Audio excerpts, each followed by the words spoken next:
그래서 오늘 제목을 국제정세 속의 한국이라고 하고 왔는데, 여러분들 지금 우리나라에서 일어나는 많은 일들이 지금 한국에서 일어나는 걸로 끝나지 않습니다. 사실 이번에 우리나라에서 벌어지고 있는 많은 일들은요, 어쩌면은 나중에 세계 역사에 기록될 만한 큰 일이 될 것이라고 저는 믿어 의심치 않습니다. 왜냐면 굉장히 좀 중요한 일들이 벌어지고 있어요. 우리가 한국 국내 뉴스만 바라보고 뭐 지금 좌파냐 우파냐 나누면서 하고 뭐 이렇게 싸우고 있는데, 사실 그거보다 더 큰 그림이 있거든요. 그러니까 세상의 모든 분쟁은요, 그 분쟁만 놓고 분석하면 안 됩니다. 전체적인 그림을 보면서 가야 돼요. 왜냐면 이건 강대국들의 이해관계가 걸려있기 때문에 그래요. 다 아시지 않습니까? 지금 남한 북한 문제 때문에 지금 중국하고 미국, 러시아 이런 나라들이 왜 여기서 지금 간섭합니까? 국제 분쟁이에요. 국내 문제가 아닙니다. 우리나라 대통령께서 저기 뭐 유엔 가가지고 내전이라고 했는데, 이게는 내전 아닙니다. 그 내전이면 16개 연합국을 왜 왔습니까? 말이 안 되는 소리죠.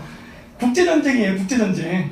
그래서 이 국제전쟁 속에서 우리가 어떻게 살아남느냐가 중요한 거예요. 문제는 살아남는 게 성이 되는 겁니다. 왜냐? 죽음은 죽은 자는 말이 없어요. 우리 모든 역사는 승자의 기록입니다. 네, 현실은 냉혹해요. 그렇기 때문에 우리가 어떻게 이러한 위기 속에서 살아남을 수 있을지, 그리고 그런 방법이 무엇이고 왜 제가 이렇게 생각하는지에 대해서 나름대로 한번 설명을 해보도록 하겠습니다. 1987년도 레이건 대통령의 연설입니다. Tears Down the Wall 해갖고 베를린 장벽을 부숴버리자 뭐 이런 식으로 했던 아주 유명한 연설이죠. 이거 이후에 소비에트 연방이 심하게 흔들리죠. 그리고 여기에 결정타를 매긴 게 사실 1988년 서울올림픽입니다. 왜냐면 올림픽 게임은 사실 1950년도 한국전쟁 때 그 북한은 소련과 중국이 지원하고 남한을 미국하고 연합군들이 지원하면서 싸웠던 일종의 체제전쟁이기도 했거든요. 우리가 2차 세계대전이 끝나고 냉전 시대에 처음으로 동서가 한번, 동서죠. 자유진영하고 공산진영이 부딪혔던 그러한 전쟁이었는데, 그 이후부터는 계속 양 진영에서 자기네 쪽이 더 우수하다는 것을 증명하기 위해서 체제 경쟁에 들어갑니다. 그 우수한 거의 기준이 무엇일까요? 군사력, 아니면 인구 증가? 어떤 것을 가지고 더 체제 우월을 우리가 자랑할 수 있을까요? 경제입니다. 모든 건 경제예요. 다 돈하고 관련이 있습니다. 그래서 이 체제 경쟁을 했는데, 결국은 한국이 북한을 이겼죠. 이건 이긴 정도가 아니라 완전히 그냥 압도를 해버렸죠. 그래서 1987년도에 레이건 대통령의 그런 연설도 있었지만은, 더 중요한 거는 사실 보여지는 거, 바로 그게 올림픽 게임이었어요. 그 올림픽 게임 때 왔던 많은 동유럽권, 그 다음에 소련의 운동선수들을 통해서 입소문으로 한국에 대한 이야기가 들어가면서 그게 결정타를 매깁니다. 왜냐면 옛날 때 그 한국이란 나라는 소련 입장에서 봤을 때는 그냥 한 지역의 작은 국가예요. 강대국 간의 이해관계 속에서 그냥 저기 중근동의 시리아라든가 이라크라든가 이런 나라처럼 서로 패공경쟁하는 그러한 그 전쟁터였지, 그 나라가 설마 그렇게 잘 살 거라는 생각은 못했거든요. 왜냐면 그 이전에 모스크바 올림픽이나 LA 올림픽 때도 한쪽 진영만 나가고 양쪽 진영은 함께 참가한 적이 없었지 않습니까? 88년 올림픽이 처음으로 다시 8년 만에 만나는 장이었어요. 근데 그게 하필이면 또 서울이었어요. 이게 일본 나고야에서 했다면 이런 일이 안 생겼겠지만은 서울에서 하는 바람에 엄청난 쇼크를 먹어버린 겁니다. 이거 있고 1년 뒤에 베를린 장벽이 무너집니다. 1989년에. 소문 듣고. 그리고 91년도에 소비에트 연방이 결국 무너지죠. 그랬는데 뭐가 문제가 되느냐, 우리가 그 소련이 무너졌다고 해서, 냉전 시대가 끝났다고 해서 평화가 올 줄 알았어요. 그 당시에는 많은 사람들이 드디어 이제 동서의 진영은 다 끝났고 세계대전도 끝났고 이제 우리는 다 평화롭게 공존할 수 있다라고 생각했는데, 그거는 착각입니다. 세계사 역사를 보면요, 늘 전쟁의 역사예요. 평화로운 기간보다 전쟁했던 기간이 더 긴 게 세계사입니다. 저는 항상 얘기하지만은 이상적으로 얘기하는 거 별로 좋아하지 않아요. 어떤 이론이 어쩌고 그건 이론이야. 제가 항상 원하는 건요, 사례입니다. 그래서 어떠한 사실적 증거가 있었냐, 전 이거만 봐요. 있으면 인정, 없으면 50대 50이에요. 근데 세계사를 보면은 단 한 번도 평화의 시대가 없었고, 늘 분열이 됐다, 통합이 됐다, 분열이 됐다, 통합되는 그런 것들이 반복되는 시대였습니다. 그래서 보시면은 여기 연도가 써 있지만요, 그 1989년 베를린 장벽이 붕괴되고 그 이후서부터 해가지고 걸프전서부터 해서요. 단 한 번도 우리가 전쟁을 쉬어본 적이 없습니다. 그렇죠? 이 연도가 쭉 써있는데 빈 공간이 있는데 저 빈 공간은 뭐냐면요. 저 전쟁이 지속된 걸 얘기하는 거예요. 전쟁이 1년 동안 한 게 아니거든요. 뭐 체첸 전쟁도 뭐 2년 정도 가고 소련 아프가니스탄 전쟁도 요 사이에 또 껴있고 이런 식으로 계속 있었어요. 그러니까 늘 세계는 불안했고 전쟁 속에 있었습니다. 자, 근데 여기 보시면 여기에 있는 나라들이 여러분들 다 생소하실 거예요. 여기 계신 분 중에 시리아 가신 분 계세요? 가보신 분? 아니면 뭐 체첸, 뭐 아파지아 이런 나라 아세요? 한 번도 가보신 적 없죠? 당연할 거예요. 뭐 그런 위험한 데를 가니까. 네? 그런 지역에서 계속 전쟁이 나고 우리 그걸 텔레비를 이렇게 보면서 팝콘도 먹고 고기도 먹고 하면서 거의 뭐 스포츠 중계 보듯이 아 전쟁 났구나 하고 지나가고 있죠. 근데 여기에 우리는 과연 포함이 안 될까 하는 겁니다. 이게 과연 남의 일일까 하는 거예요. 우리가 냉전이 끝난 이후부터 해서 약 지금 한 몇 년입니까? 30년? 가까이 흘렀는데 과연 안전할 수 있는지인 겁니다. 자, 요거는 무엇이냐면은 아까 거를 다시 한번 정리해서 보여주는 거예요. 쭉 보시면 어떻습니까? 매년 전쟁이 있었어요. 매년. 그리고 제가 지도를 함께 보여드리는 이유가 있습니다. 분쟁이 일어나는 지역을 잘 보면 어떤 패턴이 있다는 걸 발견할 수 있어요. 왜냐하면 이건 아까도 얘기했듯이 강대국 간의 이해관계로 이루어지는 전쟁입니다. 모든 전쟁은 다 이해관계가 있어요. 자기 그 내부의 민족끼리 이해관계가 부딪혀서 아니면 뭐 친일청산 아니면은 뭐 적폐청산 아니면 뭐 친중파들의 뭐 난리 뭐 그거는 명분이에요. 결국은 최종에 가서는 결국 근본적인 거는 여러 주변 국가들과 이해관계 속에서 복잡하게 일어납니다. 국내 문제로 끝나지도 않고 국제 문제로 끝나지 않고 둘이 항상 엉켜서 같이 움직여요. 그러면서 개판이 돼버리죠. 우리가 즉 그 당사자 국가의 민족이 제대로 단결을 못하면 그러한 국제적 이해관계 속에서 희생양이 될 수도 있고 혹은 성장을 할 수도 있어요. 근데 이 패턴을 잘 보시면 뭐 우리 늘 뉴스 보듯이 중동 유명한 지역이죠. 맨날 전쟁 나죠 거기. 그리고 동유럽 지역도 지금 맨날 전쟁 나고 그 외에 지금 뭐 아프가니스탄이라던가 그 다음에 뭐 타일랜드, 태국 이런 데도 가끔씩 그 테러 사건들이 일어났죠. 그리고 요거는 지금 추가적으로 분쟁이 새로 생긴 지역입니다. 추가로 색깔을 제가 좀 다르게 했죠. 자, 이 새로 생긴 지역을 보면 전체적으로 보면 어떠한 그림이 연상되십니까? 이걸 보시면은 이거 하나 뺄게요. 자, 이렇게 보시면 어떻게 되느냐? 지금 제가 보여드리는 분쟁 지역은요, 냉전 시대 때도 싸웠던 지역입니다.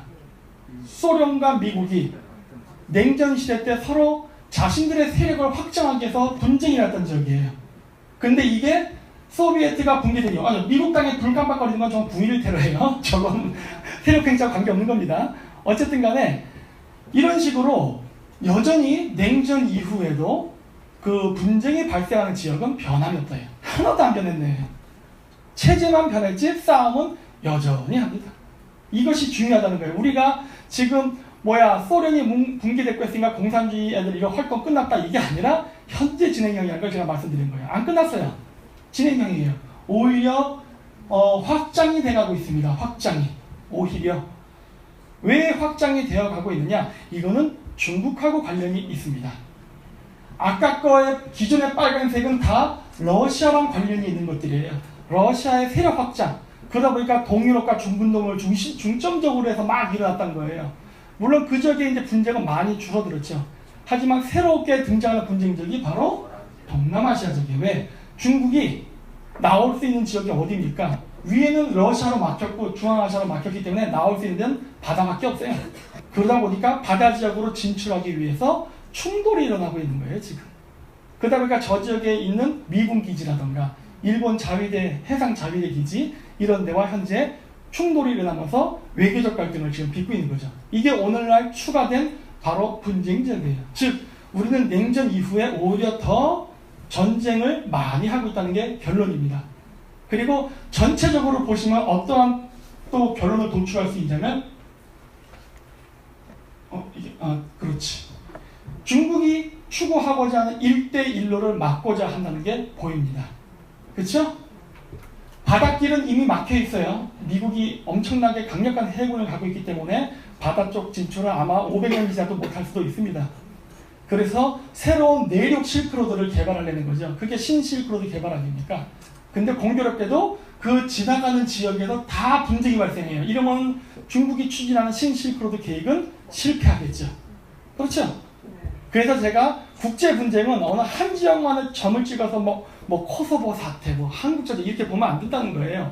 전체적인 세계 지도를 펼쳐놓고 그리고서 하나하나 점을 찍어 보면은 패턴을 발견하게 된다는 거예요. 아, 이 전쟁이 왜 발생하는가? 자, 그렇다면 실크로드를 따라서 분쟁이 발생한다는 것은 한국은 과연 예외일까 하는 겁니다. 날 수도 있는 거예요. 날 수도. 과거에는 소련과 미국 간의 전쟁이었기 때문에 주로 동유럽권, 중동 지역을 중점적으로 했지만 지금은 소련 대신에 중국과 미국이 경쟁하고 있죠. 그러다 보니까 어떻게 됩니까? 갈등 지역이 동유럽권이 아니라 아시아권으로 넘어갔단 말이에요. 야, 이렇게 되면 우리도 이제 확률이 높아지네. 이렇게 되는 겁니다. 우리가 지금 60년인가 70년 동안 평화의 시기를 얻었죠?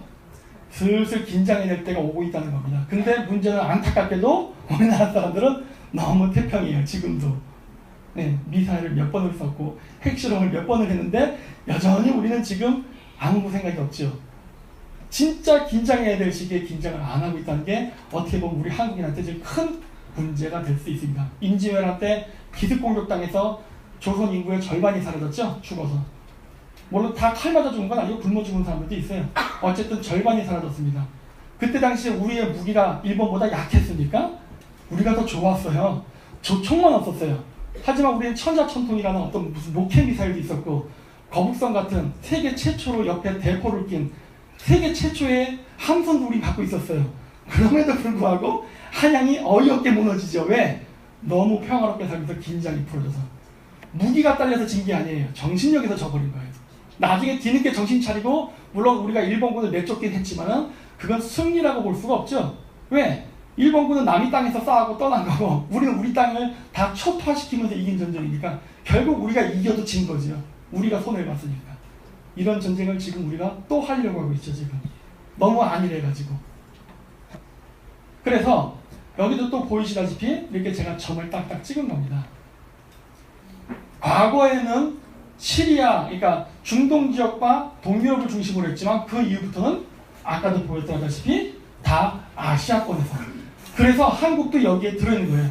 앞으로 동유럽에서 분쟁이 일어날 확률은 매우 적습니다. 앞으로. 왠지 아십니까? 미국하고 러시아는 친구가 될 필요가 있기 때문에. 러시아하고 미국이 친구가 된다는 것은 모스크바에서 가까운 국가들, 즉 핀란드, 우크라이나, 벨라루시 이런 지역에서 분쟁이 안 일어날 가능성이 높다는 거예요. 왜? 러시아까지 적을 만들 필요는 없으니까. 그렇다면 어디예요? 다 아시아 지역에서 분쟁이 날 가능성이 있다는 게 결론이 나는 겁니다. 아시아에서 분쟁이 날 수 있는 지역은 어디예요? 한국, 대만, 여기 센카쿠 열도, 남중국해, 홍콩, 미얀마 이런 데예요. 저 많은 점들 중에서 점들이 6개를 줄었네? 저 6개 중 우리가 들었죠. 바로 전쟁의 확률이 높아졌다는 거예요. 아직도 우리나라는 이런 얘기하면 자꾸 안보파리 한다 그러죠. 아니 그림을 보고 얘기해야지. 통계를 분석하고. 우린 높아지고 있어요. 오히려 냉전시대 때는 안전했어요. 왜? 소련과 미국 간의 싸움이었으니까 동유럽권에서 싸웠다고요. 그건 여러분들 기억해 보시죠. 진짜 그랬으니까. 근데 이제는 그게 아니라니까요. 이제는 중국과의 싸움이니까 중국 주변 국가에서 분쟁이 일어난다니까요. 당연히 우리나라 포함되어 있죠. 그래서 마찬가지로 중국이나 러시아가 추구하는 시베리아 철도라든가 신실크로드의 건설을 막는 전략도 여기에는 포함이 되어 있습니다. 왜냐? 미국이 통제하고 있는 해로를 벗어난 독자적인 에너지와 수출의 루트가 개발된다는 것은 통제권에서 벗어난다는 걸 의미하거든요. 그게 다른 나라도 아니고 세계 2위의 경제대국인 중국이라면 더욱더 미국은 불편할 수밖에 없죠. 그러면 어떻게 되겠습니까? 분쟁이 나겠죠. 그런 일을 못 일어나게 하기 위해서. 그 분쟁이 나는 과정 속에서 그 해당 국가의 역사적 갈등 혹은 빈부의 격차 기타 등등 여러 요인들을 결국 이용해서 분쟁을 폭발시켜서 강대국이 개입하게 되는 겁니다. 그래서 제가 얘기하는 거예요. 국내에서 벌어지는 사건을 갖다 네가 옳냐 내가 옳냐는 별로 중요하지 않다예요. 왜? 큰 그림 속에서 움직이는 거니까. 그래서 우리는 단결을 해야 되고 정치는 해야 됩니다. 사실. 자, 이게 2001년도에 있었던 아프가니스탄 전쟁 때의 지도예요. 아프가니스탄 지도를 잘 보시면 제가 이렇게 색깔을 칠해놓은 게 있는데 밑에 노랗게 많이 있고 저 위쪽에 좀 여러 가지 색깔들이 막 섞여 있죠. 저게 옛날 아프가니스탄 전쟁 때 북부동맹이라는 사람들입니다. 그래서 저기는 주로 투르크계하고 타지키스탄이라는 나라가 있거든요. 그쪽 민족들이 살고 요 위쪽에는 파슈툰족이 살아요. 물론 아프가니스탄 인구의 대부분은 파슈툰족인데 이 지역이 이렇게 갈라져서 계속 지역 감정과 대립이 늘 있었어요. 그리고 이 당시에 그 소련이 냉전시대 때 이 아프가니스탄을 점령했을 때 미국이 이 지역 사람들을 많이 도왔습니다. 바로 요 북쪽에 북부혁명족 사람들. 왜냐면 저희가 산악지대니까 저쪽을 탁 차단시키면은 소련군들이 아프가니스탄 넘어오기가 어렵거든요. 저 산악지대의 길을 막으면은. 그러다 보니까 북부 동맹 사람들하고 전략적 관계를 갖고 소련을 견제하는 정책을 펼쳤었죠. 그랬는데 소련이 붕괴되고 나서 아프가니스탄이 독립되고도 이때 당시에 갈라졌던 지역 감정이 지금까지 유지가 되면서 결국 아프가니스탄 내전으로 가버립니다.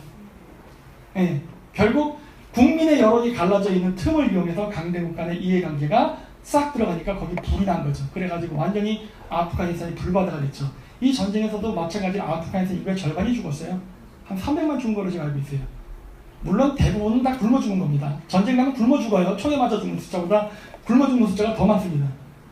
그랬는데 여기 보시면은 중국이 여기 있습니다. 북부동맹 저 위쪽에 있는 나라, 조그맣게 있는 저기 빨간색과 연두색 저 지역을 중국이 지원했다는 거예요. 물론 미국도 지원을 했죠. 러시아도 지원을 하고. 그러면은 우리는 의문점을 가질 수 있어요. 왜? 분명히 미국은 러시아, 중국과 사이가 안 좋을 때 왜 저 전쟁 때는 북부동맹을 미국, 중국, 러시아가 같이 도왔을까요? 분명히 반대파를 돕는 게 옳을 텐데 왜 그랬을 것 같습니까?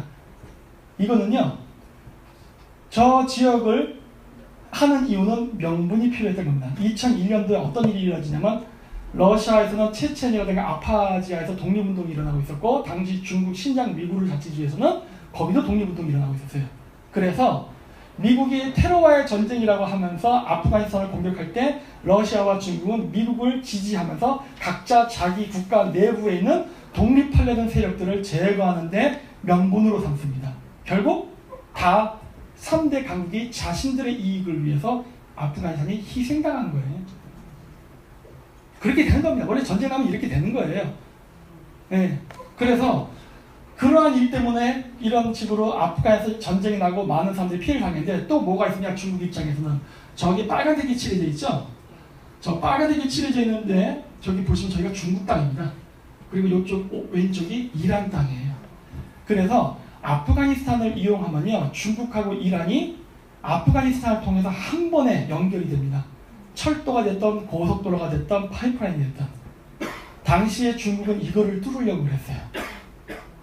미국은 소련을 제거하고 미국이 원하는 친미 국가를 세우면서 아프가니스탄 자신의 영향권 안에 두면서 북쪽으로 세력을 확장하려고 했는데 갑자기 중국이 여기서 끼어들죠. 네. 결국 아프가니스탄 전쟁 때문에 이건 실패합니다. 건설을 못해요. 여기 보이시는 이 선입니다. 건설을 못해요. 대신에 제가 2007년도 카자흐스탄에 있을 때 카자흐스탄으로 연결하는 이 파이프라인을 연결한 겁니다. 빨간색. 실선으로 그리면 지금 존재하기 때문에 그런 거예요. 근데 중국이 저기다 저거 왜 깔았느냐?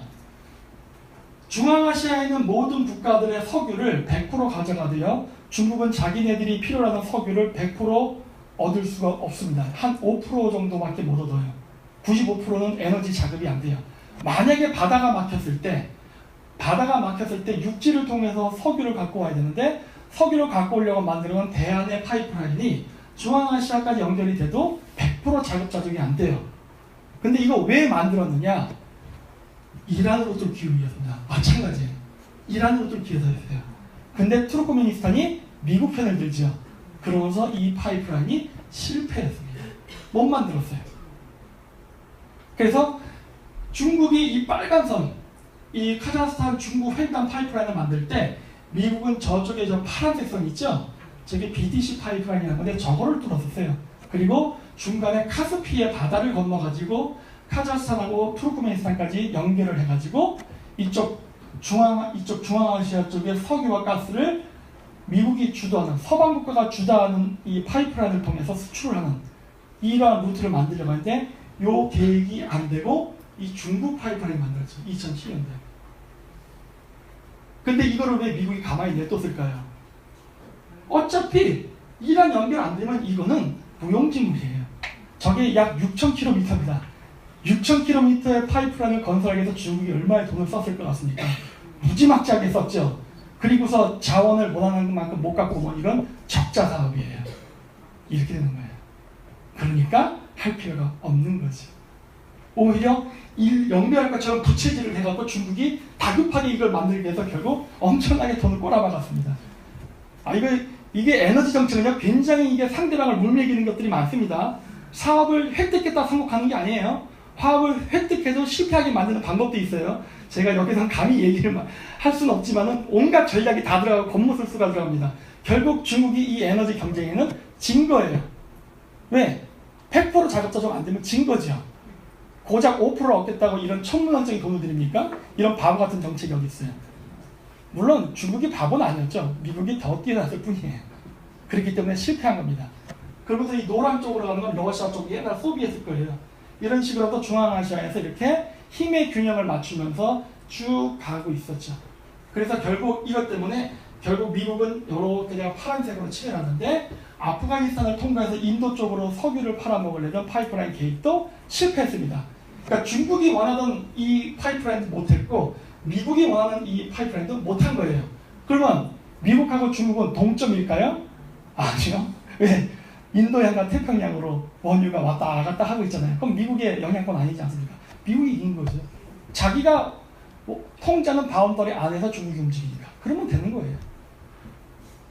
그래서 제가 거대한 지도를 보면서 체스를 둔다고, 장기를 둔다고 생각하고서 봐야만 이 국제정책 속에서 한반도가 어떻게 이 전쟁에 휘말릴 건지 휘말리지 않을 건지를 읽을 수 있다는 것을 보여주기 위해서 제가 계속 주변을 보여드리는 겁니다.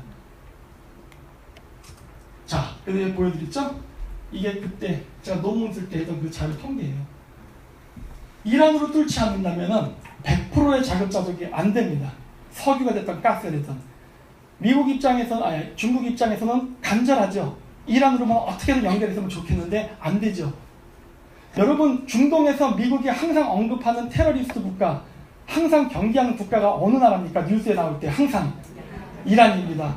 이란을 왜 미국이 경제봉사라고 왜 괴롭힐까요? 이란 애들이 민주주의 국가가 아니라서, 이란이 시아파라서, 이란이 테러리스트 국가라서 맞기는 맞는데 그게 주요 목적은 아니에요. 중국하고 연결되면 안 되기 때문입니다. 네.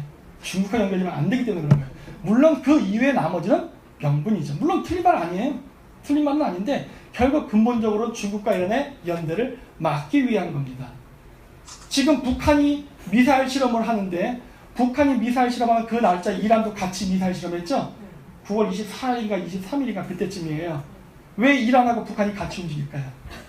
네? 이런 거 같이 볼 줄 아셔야 됩니다, 여러분. 이게 남의 나라 얘기네. 그게 아니에요. 다 연결되어 있는 거랑 우리랑. 네. 북한에서 만들어지는 미사일의 부품들은 중국계 많습니다. 중국하고 북한이 북한의 핵실험과 미사일 실험에 깊숙이 개입되어 있어요.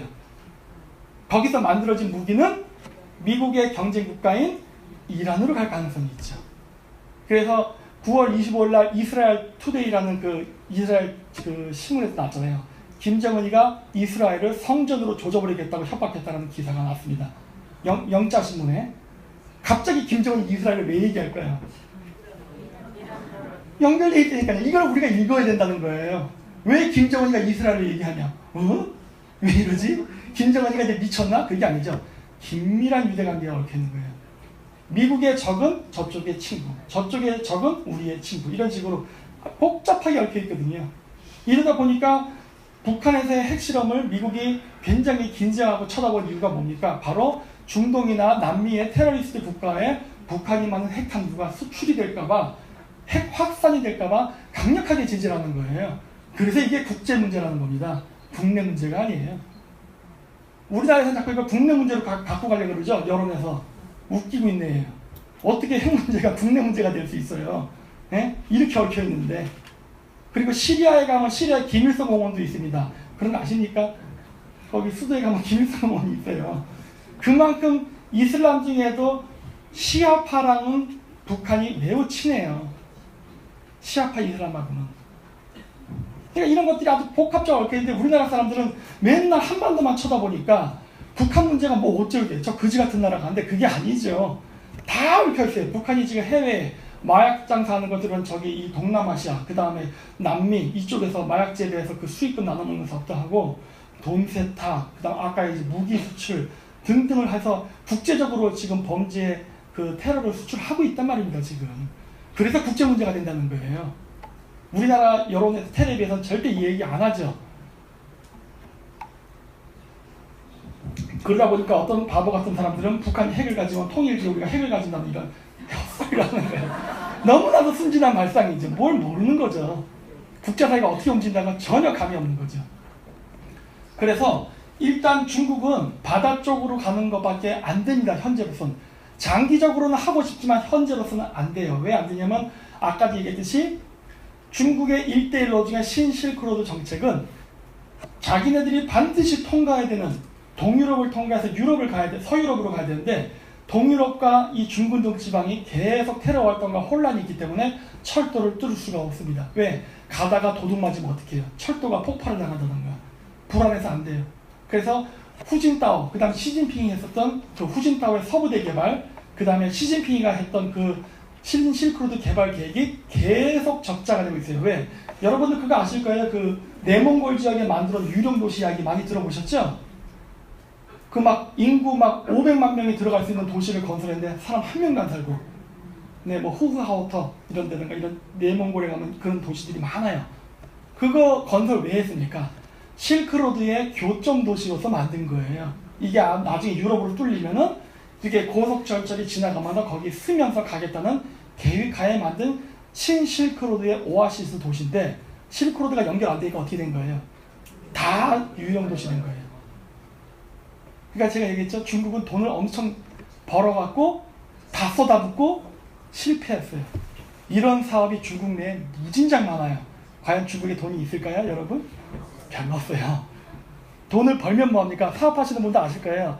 사업을 해서 돈을 벌어갖고 다른 사업하다 투자해서 망하면은 돈 없는 겁니다. 그렇죠? 차라리 안 하고 가만히 있었으면 돈이라도 남았지. 중국에 그런 식으로 쏟아부은 돈이 한두 푼이 아니에요. 무지 많습니다. 고속철도 사업도 마찬가지예요. 고속철도 깔고서 유지가 안 되면 적자 산업됩니다. 그 대표적인 사례가 우리나라의 의정부 경쟁철. 그렇죠?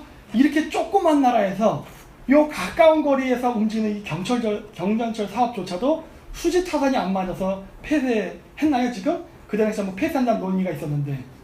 네. 중국은 더 큰 땅덩어리에서 고속철도 사업을 하는데 어떤 바보 같은 놈이 저기 샹하이에서 북경까지 출퇴근을 하겠습니까? 교통비가 얼만데. 임금이 적잖아요. 물론 많이 올랐다고 하지만 한국 사람들 그런 짓은 안 해요. 그렇죠? 길바닥에 돈 버리는 짓이지. 근데 고속전철을 깔면 그걸 이용합니까? 안 한다니까요. 이 생각 안 한 거죠. 왜? 수요와 공급을 생각하지 않고 공산당 당 간부가 중앙집권으로 일방적으로 오다를 때리니까 이런 말 같지 않은 결과물이 발생하는 거예요. 근데 경제체제는 자본주의잖아요, 중국이. 그러니까 어떻게 돼요? 정치는 사회주의적으로 하면서 경제를 자본주의적으로 하니까 자본주의 경제 시스템이 무너질 수밖에 없는 거예요. 왜? 퍼주기 정책이니까. 우리나라도 이거 비슷한 거 지금 하고 있죠? 퍼주기로 가면 안 되는 거예요. 왜? 수요 공급 맞춰서 안전하게 가야지 적자를 안 보는 거거든요. 근데 중국 정부에서 그냥 걱정 마. 우리는 수출 잘 돼. 우리가 세계 모든 물건을 다 만들어서 그냥 마구마구 질러놓고 갑자기 미국하고 중국 관계가 나빠지면서 수출이 막히니까 엄청난 지금 그 적자의 쓰나미가 몰려오고 있죠. 그래서 어쨌든 중국은 그래가지고 이런 식으로 바닷길로 가는 거를 계획을 현재 하고 있어요. 그리고 요 지역에 인공섬도 만듭니다. 왜 인공섬을 만드냐면은 그러니까 자기네들이 지나다니는 백길을 안전하게 지키기 위해서 군사기지 짓는 거예요. 근데 이 지역에는 이미 미군 기지가 많아요. 이미. 그래서 이거 진짜로 전쟁까지 간다 그러면 사실 이거 무용지물입니다. 하지만 어쨌든 중국도 나름대로 노력을 하는 거예요. 방어하기 위해서. 그래서 뭐 저기 오키나와나 센카쿠 이런 데서 막 문제가 생기고 하는 거, 제주도에도 중국인들이 왕창 들어가는 건 다 그것과 관계가 있어요. 자, 왜 실크로드에 집중하는가? 자, 이 바닷길에 제가 표시해 놓은 거는 미군 기지입니다. 미군 기지가 있는데 이 미군 기지를 통과해가지고 중국에 배가 들어오는 거는 만약에 미국하고 관계가 나빠졌을 때 매우 위험합니다. 한국은 괜찮아요. 일본도 괜찮고 대만도 괜찮아요. 왜? 우리는 동맹국이니까 오히려 많으면 많을수록 우리는 안전해진다예요. 근데 중국은 위험해진답니다. 이런 차이가 있는 거예요. 우리가 미군이 철수하면 그걸로 끝나느냐? 이 항로에 대한 우리 대한민국이 원자재를 수입하고 수출을 하는 바다 항로까지도 안전을 보장 못 받게 되는 일이 벌어지는 겁니다. 그럼 미군 철수하면 우리나라 경제가 지금처럼 유지가 될까요? 폭삭만 할걸요 아마? 이런 것들 좌파애들 얘기 안 하죠. 그냥 단순하게 한국 내부만 바라보면서 얘기하죠. 뭐 전쟁이 어쨌냐, 뭐 미 제국주의가 어쨌냐. 좁게 시야를 보게 하려고 그러죠. 왜?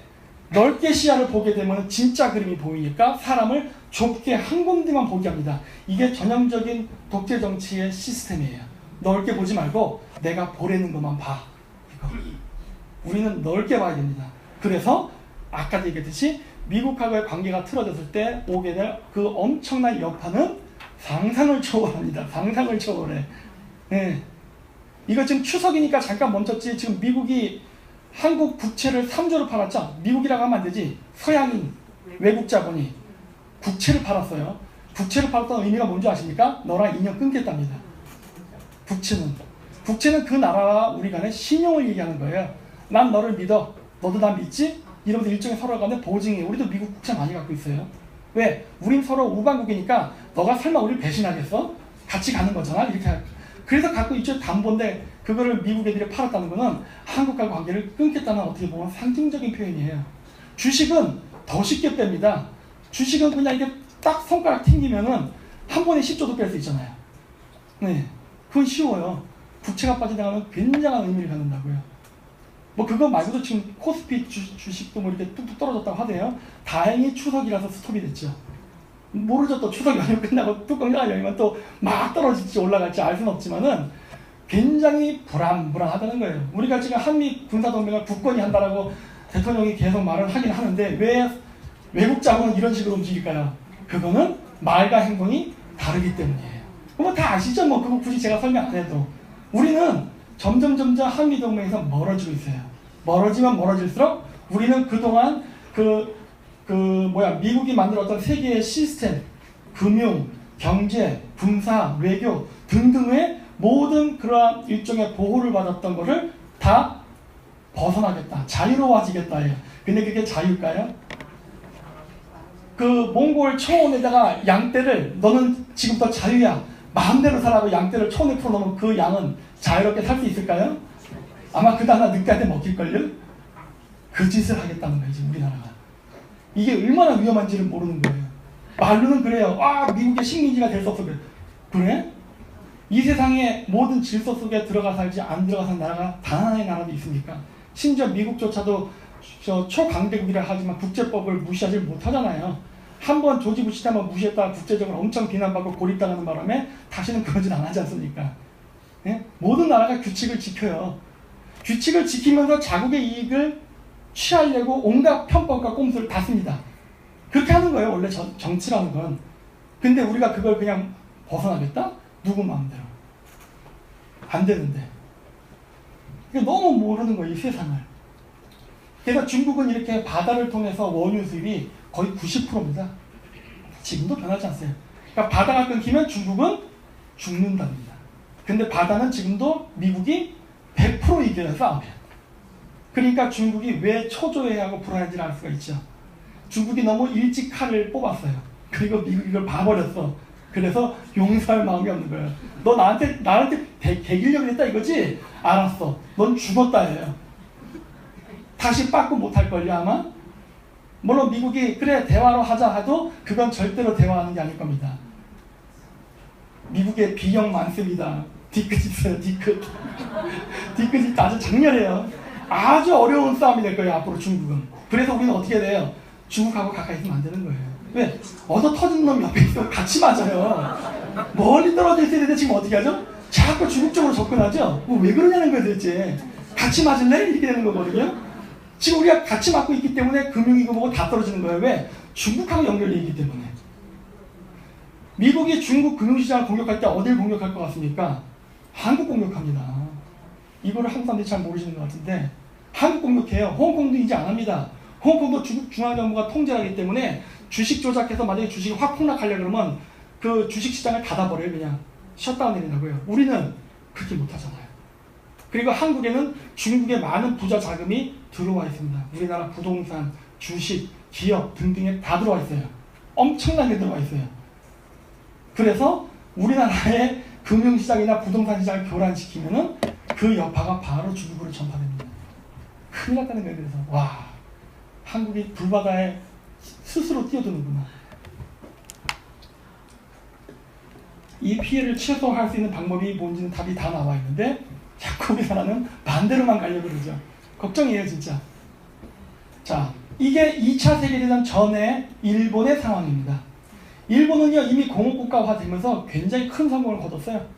그래서 이미 세계에서 6대인가? 6위죠. 6위의 석유 수입국이에요. 엄청난 국가가 된 거죠. 그 짧은 사이에. 근데 보면 다 100% 이래요 막. 옛날 때 농사 짓고 사무라이가 칼질하던 시대에는 쌀만 먹고 살면 돼요. 농경국가니까. 그래서 뭐 서양 애들이 와서 야 개항해라 우리 비즈니스 하자 해도 필요 없었다가 공업국가가 되고 나니까 이제는 일본이 스스로 개항을 하고 더 밖으로 나갈 수밖에 없는 상황이 된 거예요. 왜? 자원이 없으니까. 물건을 만들었으면 팔아야 되고. 이러다 보니까 이제 공업국가가 되면서 이 자원을 수입하고 물건을 만들어 판매해야 되고 이런 활발한 무역국가가 됐는데 자원이 하나도 없네. 이게 일본의 딜레마였죠. 그건 한국도 마찬가지고 중국도 마찬가지예요. 그래서 일본이 잘 나갈 때에는요 대만도 먹고 조선도 점령하고 만주도 점령하고 다 했습니다. 그래도 국제사회로부터 전혀 견제를 받지 않았어요. 왜 그랬는지 아십니까? 그 당시에 일본이 메이지 유신에 성공했던 이유는 딱 하나입니다. 열강의 이해관계예요. 그 당시에 서구 열강은 일본이 커질 필요가 있었습니다. 왜? 그 18세기에서부터 있었던 그레이트 게임이라고 해가지고 러시아 제국은 남쪽으로 내려와서 부동항을 차지하려고 영토를 확장을 했고 대영 제국은 그거를 막는 정책을 해요. 그러면서 러시아가 내려오면 영국이 식민지 삼으면서 북상을 하면서 계속 부딪히면서 전쟁을 합니다. 그래서 러시아가 부동항을 얻지 못하니까 동쪽으로 가다 연해주까지 온 거예요. 근데 이미 그 당시에 영국은 더 이상 식민지를 확장할 수 있는 상황이 아니었어요. 왜? 아프리카 먹었죠. 인도 먹었죠. 이 두 개 합치면 인구가 영국 인구의 몇 배입니까? 네? 한 20배, 50배? 무진장 많잖아요. 인도 인구가 중국 인구만큼이니까. 이런 데를 다 통제하려다 보니까 영국 국민 남자를 다 군대로 써도 모자랄 정도로 뭐 엄청난 국방비가 지출이 되는 거예요. 그러다 보니까 어떻게 해요? 할 수가 없지. 프랑스도 마찬가지고. 그러다 보니까 어떻게 됐느냐? 일본을 키운 겁니다. 우리가 할 수 없다면 다른 대리국가가 필요하다 해요. 그러다 보니까 운 좋게도 극동지역은 아프리카나 남미처럼 서양 국가가 들어서 식민지를 해서 잡아먹은 게 아니라 경제성장을 하게 된 거예요. 왜? 러시아의 남하를 견제하기 위해서. 그래서 일본의 메이지 유신은 성공한 겁니다. 그게 아프리카나 인도였으면 아마 실패했을 거예요. 성공 못하게 방해했을 겁니다. 러시아의 남하를 견제하기 위해서였어요. 그러면 조선에는 미국이나 영국이나 프랑스가 안 왔나요? 왔지요. 왔는데 왜 우리는 실패했을까요? 그 당시에 한국의 국민들이 국제정세를 몰라서 왜 서방 세력들이 우리나라에 들어오는가? 왜 러시아가 오는가? 왜 일본이 갑자기 경제성장을 하는가? 왜 청나라가 뭐 아편전쟁으로 두들겨 터지고 이런 일들이 벌어지나? 근본적인 원인을 몰랐던 거예요. 왜 이런 일들이 벌어지나? 그 당시에 우리나라 국민들이 생각했던 건 뭡니까? 아, 외세 침략. 이 생각밖에 없었어요. 외세 침략이다. 막아야 된다. 이거밖에 없는 거예요. 그러니까 어떻게 된 거예요? 세국 정책으로 가버리죠. 그래서 어떻게 됩니까? 망하죠. 지금의 한국 상황이 똑같죠. 왜 지금 중국이 우리나라에 들어오는가? 왜 북한이 핵실험을 하는가? 왜 미국이 여기 우리나라에 관여하는가? 대한 근본적인 원인은 생각하려 들지 않고 제국주의의 공격이다. 이게 지금 우리나라 사람들 국민 대다수의 머릿속에 들어있는 거죠. 그래서 동학정신을 계승하자 그러죠. 동학정신 좋죠. 근데 동학군 민심은 천심이라 부르던 사람들이 일본군의 기관총한테 이겼습니까? 죽지요. 날아가는 거예요. 중국의 태평천국군들이 자기가 뭐 상제다 그래가지고 싸웠는데 서양인들의 총포에 이겼습니까? 안 된다니까요. 그 당시에 영국이나 프랑스나 일본, 네덜란드, 기타 등등의 열강들은 조선을 개항시켜서 근대화를 시키려고 했습니다. 초창기에는. 왜? 러시아의 남하를 막기 위해서. 일본은 섬나라예요. 대륙으로 진출해야 된단 말이에요. 대륙 진출해서 대륙으로부터 밀고 올라가야 되는데 일본은 그게 어려워. 일본이 하려면 조선을 점령을 해야 돼. 그러다 보니까 조선을 독립시켜서 독자적으로 공화국가를 만들려고 했죠. 초창기에는. 일본은 커서 바다를 막고 조선은 육지를 견제하고, 이렇게 함으로써 제정 러시아가 바닷길도 못 나오게 하고 육지길도 남쪽으로 못 내려오게 견제하는 게 1차 목표였죠. 근데 어떻게 됐어요? 우리는 다 반대하죠. 무조건 외국놈 물러나라 그러죠. 이 사람들이 왜 들어오는지도 모르고, 그리고 이 사람들 이길 수 있나요? 싸우면? 이길 수도 또 없는 상대예요. 어떻게 돼요? 다 죽어버렸잖아요. 왜 이렇게 세상의 흐름을 모르냐는 거예요. 에? 국민들의 의견이니까, 민심은 천심이니까 우리가 이깁니까? 누구 마음대로. 안 된다는 거예요. 그런 식으로 움직이는 게 아닙니다. 국제정세는. 만약에 우리나라가, 역사에 만약이라는 건 없지만, 우리가 만약에 그렇게 해가지고 진짜 국제정세를 알았던 그 4대 문화, 아니면 고종이라도 공부를 해서 그걸 깨우쳤다면요, 우리 러시아가 남하에서 먹었던 연해주 있죠? 사할린, 이런 거 아마 한국 땅 됐을 겁니다. 제정 러시아가 볼셰비키 혁명으로 붕괴돼서 힘의 공백이 생겼을 때 우리가 북진했을 거예요. 왜? 영국이 차지했던 부동항을, 그 기회를 이용해서 영국과 프랑스나 미국은 조선을 지원해가고 군사적으로 밀어냈을 테니까. 만주? 마찬가지죠. 다 옥당길 수 있었어요. 아십니까? 우리가 정책을 잘못하는 바람에 만주라든가 북간도는 다 청나라, 일본 이런 강대국의 이해관계 속에 나눠져 버린 거예요. 잃어버린 거예요, 땅을. 외교 한 번 잘못해서. 이런 얘기들을 좌파들은 안 합니다. 뭐라고 얘기하냐? 그냥 일본 새끼들 나쁜 놈이고 일본 놈들이 조선의 땅을 마음대로 강탈해서 쪼갰다 해요. 물론 일본은 그러고 싶었어요. 하지만 다른 서방의 열강 국가들은 일본이 확장하는 것을 막고 싶었습니다. 왜? 식민지 쟁탈전이니까. 조선이 이뻐서가 아니라 일본이 강해지는 게 싫은 거예요. 간단해요. 근데 우리는 그러한 역학관계 속에서 그러한 열강들의 세력을 이용해서 우리의 국익을 챙기는데 실패했죠. 그 결과는 우리가 열강에 박이 된 거죠. 그 중에 일본이 최종 승자가 되면서 조선을 먹은 거죠. 그러면 일본이 조선을 점령 안 했으면 일본은 조선은 독립국가가 됐을까요? 누가 먹어도 먹었죠. 왜? 스스로 개혁을 안 했기 때문에. 그래서 외교를 잘 해야 된다는 겁니다. 왜? 우리나라는요, 일본처럼 마찬가지예요. 자원을 수입해서 물건을 만들어 수출하는 나라예요. 결국 국제사회에 의존하고 교류할 수밖에 없는 국가입니다. 근데 국제사회의 흐름이라든가 외교관계를 이따위 식으로 개판으로 하면서 우리가 경제성장이나 강대국이 될 거라 생각하세요? 아니고 전쟁을 막을 수 있다 생각하는 거예요? 안 된다는 거예요. 지금 다 아베는 저기 또 러시아 가고 또 중국 가고 엄청 돌아다니네요. 지금 보니까. 우리는 뭐 하고 있어요 지금? 네? 이게 남일인 줄 아나 봐. 나는 그렇게 생각해. 지금 북한 문제가 남일인 줄 아나 봐요. 말로는 우리 민족끼리 한데 외교를 보면 남의 일이에요. 참 이래도 될까 싶어 진짜. 이제는 북한도 만주도 모자라서 북한까지 뺏기려고 그러나? 이렇게 감이 없냐예요. 왜 미군 기지가 한반도에 생겼으며, 왜 일본군이 지금 정식 군대화 됐으며, 왜 중국이 우리나라에 들어오는가? 이게 감이 안 오냐는 거예요 지금. 응? 와, 정말 바보 같다. 정말 바보 같다. 자, 그래서 일본이 만주 먹을 때까지만 해도 국제사회의 지지를 받습니다. 근데 일본이 미국하고 적이 되는 게 바로 중일전쟁이에요. 중국 공격하면서 미국하고 사이가 확 틀어집니다. 왜? 만주 먹고 이런 거는요, 미국이 러시아를 견제하기 위해서 지원한 거예요. 필요하죠. 그 당시 러시아가 만주도 점령하고 연해주도 점령하고 내려오고 있었거든요. 그렇기 때문에 러시아 세력을 북상시켜서 부동항을 못 갖게 하기 위해서 하는 정책이었기 때문에 대찬성인데, 중국 땅은요, 여기는 부동항이랑 상관없잖아요. 러시아가 저기 갈 수가 없잖아. 저기는 영국, 프랑스 이런 데가 먹으려고 남겨놨던 케이크인데 그걸 일본이 내는 먹어버리네? 이거 삐져버린 거죠. 야, 이 새끼 안 되겠다. 응? 우리가 그냥 꼬봉으로 두면서 우리가 러시아가 식민지 쟁탈하려는 거를 못 먹게 해서 우리가 이렇게 먹으려고 방어선으로 쓰려고 했는데 얘가 우리 파이를 먹기 시작하네? 이러면서 적이 된 거예요. 일본이 외교를 여기서 정말 잘했으면 우리 다 기모노 입고 일본말 씁니다. 일본이 여기서 마지막 전략적 실패를 여기서 하는 바람에 결국 일본이 2차 세계대전 패배하고 핵폭탄 2방 맞고 다시 원상복구된 거예요. 섬나라로 밀려났죠. 어떻게 보면 우리한테는 천우신조였던 거예요. 중의적이 안 쓰면 끝났어요. 우리 그냥 망한 겁니다. 그래서 외교가 중요하다는 거예요. 그래서 외교가.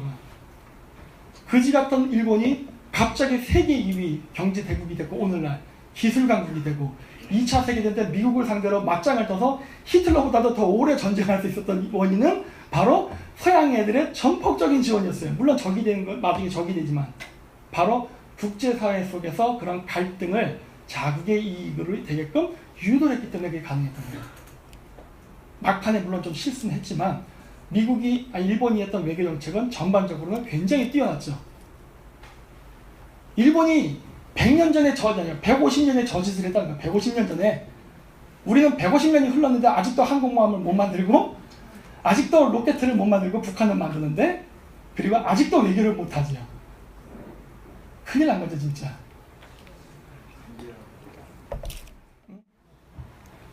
그래서 이제 러시아가 이제 문제가 됩니다. 과연 그러면은 러시아랑 중국은 지금 한편인데 앞으로도 러시아와 중국이 계속 친구가 될 수 있을까에 대한 부분이에요. 안 됩니다.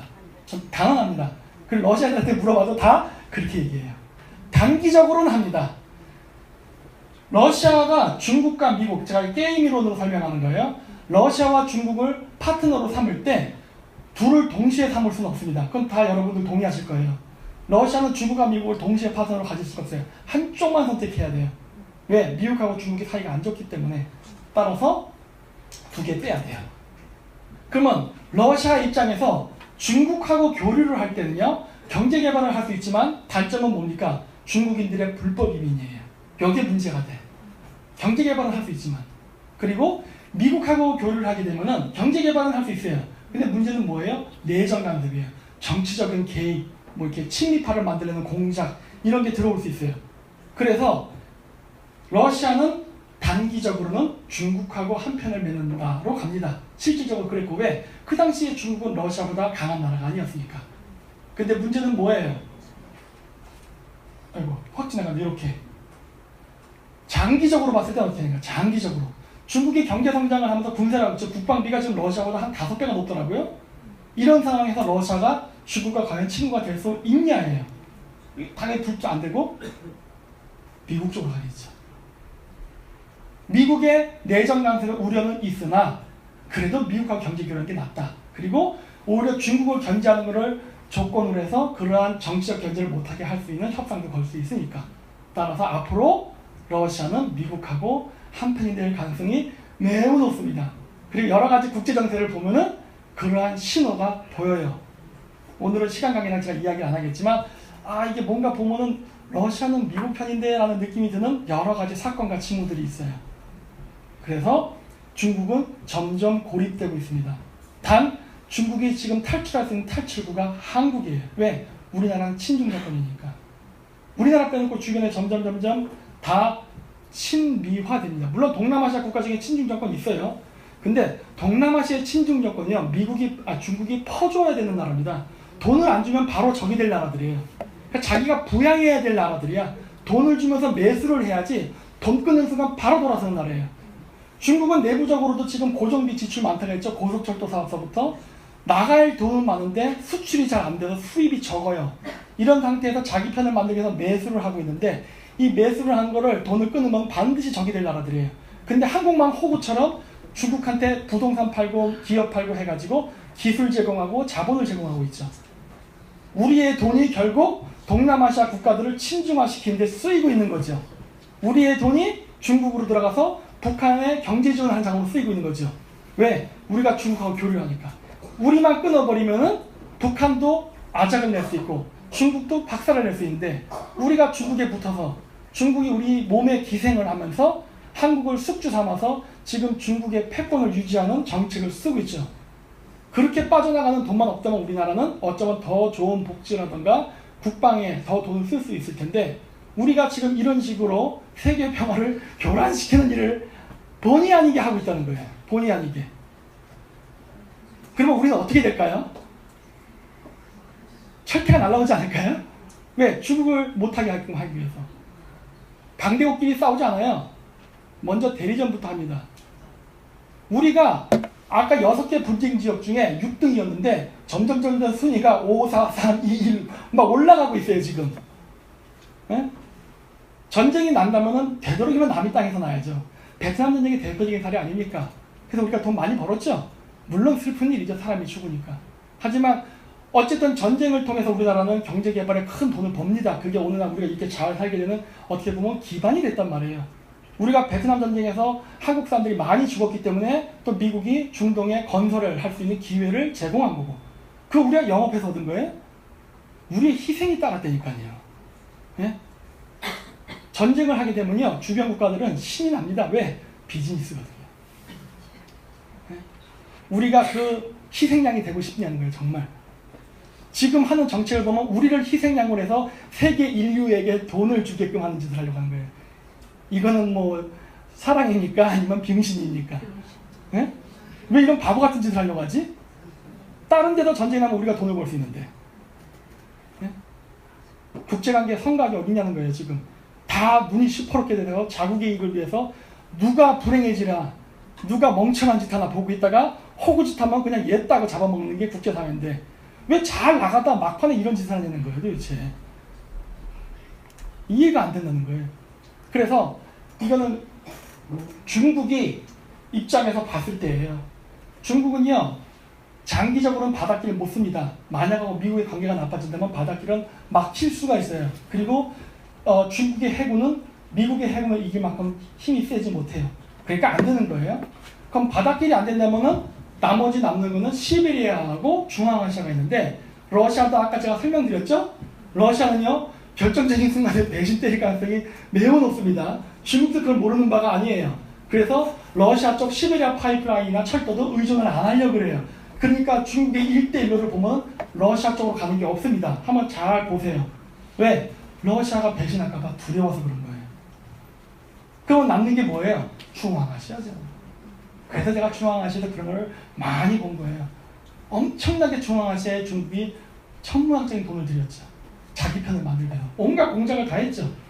중국이 성공하는 것처럼 보였죠. 왜? 압도적으로 많은 양의 돈을 투자했으니까 미국보다도. 근데 문제는 저거 연결 안 되면 아무 소용없다예요. 지금도 연결이 안 되고 있어요. 이것도 굉장히 어려워요. 그러니까 이런 여러 가지 정황을 보면은 야 이게 이 게임에서 중국은 진다예요. 네.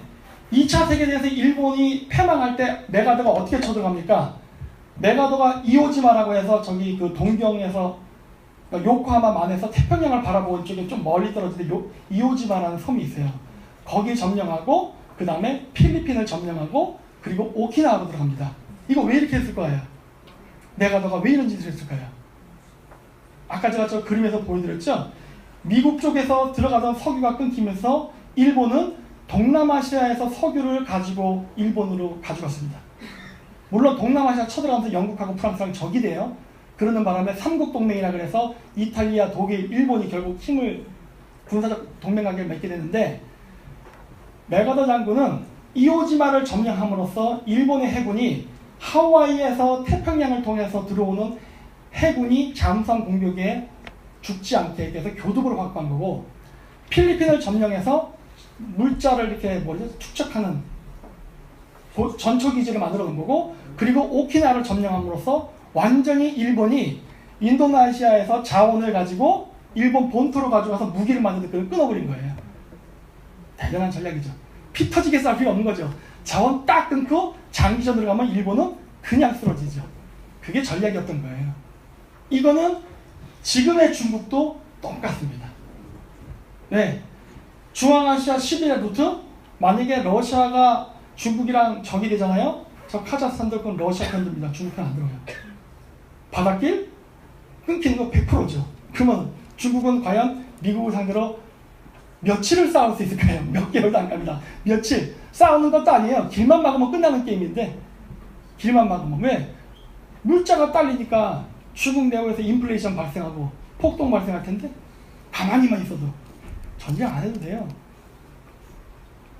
한국 사람들은 잘 몰라갖고 뭐 중국이랑 미국이 막 군대가 막 확 동원되고 시작하는데, 동원 안 해도 됩니다. 그런 거 필요 없어요. 그냥 끝나는 전쟁이에요. 그러니까 중국 앞에 있지 말라는 거예요. 위험하다요. 왜? 승패가 명확한 전쟁에서 왜 지는 쪽에 줄 섭니까? 일본이 삼국동맹에 줄 섰다가 패전하고 어떻게 됐어요? 개박살 났잖아요. 이게 바로 1대1로 빨간색이 중국이 말하는 실크로드길, 파란색이 중국이 원하는 바닷길이에요. 제가 표시하는 거 다 분쟁 지역이죠. 그리고 그 미국 깃발 모양이 있는 데가 친미국가입니다. 어때요? 1대1로가 정상적으로 운영되겠습니까? 안 되죠? 다 막혔다요. 중국이 1대1을 하기 위해서 시진핑이가 엄청나게 돈을 쏟아붓습니다. 지금 시진핑의 장기 집권 프로젝트 중에 일종의 선거 공약, 중국 사람들에게 어떤 중국의 밝은 미래라는 청사진을 제시할 때 항상 나온 게 1대1로예요. 저 1대1로 100% 실패한다 정도입니다. 100% 실패한다. 예. 여기 혹시 투자하신 분이 돈 빼주세요. 100% 실패합니다. 이거는 이길 수가 없어요. 금융서부터 다 전부 다 막혀 있어요. 제가 자세히 설명 못하겠지만, 그래서 중국이 원하는 바닷길로 못 가고 미국이 만들어 놓은 바닷길로 가면 그냥 되는 거예요. 왜 쓸데없이 중국이 만들어 놓은 바닷길을 가려고 하다가 철퇴를 맞으려고 하는 이상한 행동을 하려고 하는 거예요. 우리나라가 그냥 하던 대로 하려니까. 머리 쓰지 말고, 그러니까 무식하면 하던 대로 하려니까 머리 쓰려 하지 말라는 거예요. 머리를 못 쓰는 사람이면은 시키는 대로 하라는 거예요. 시키는 대로. 똑똑한 외교관이 나올 때까지 시킨 대로만 해.